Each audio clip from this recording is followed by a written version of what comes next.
একে একে এগিয়ে আসছে, যারা এই দুদিনব্যাপী রাজ্যভিত্তিক আসরে অংশগ্রহণ করছেন। 30 তারা এই প্রতিজ্ঞাবদ্ধ, কেউ কারোর কাছে পরাজয় স্বীকার করতে রাজি নয়, যেটা নাকি আমরা জাতীয় আসর এবং আন্তর্জাতিক আসর আমরা দেখতে পাই। এবং বৃদ্ধা আজকে আমাদের এই ময়দানে তাদের ক্রীড়া নৈপুণ্য তারা উপহার দেবে।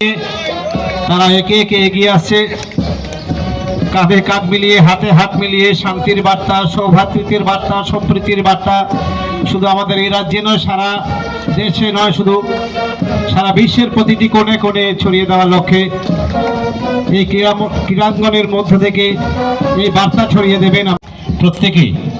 তারা রাজ্যের বিভিন্ন প্রান্ত থেকে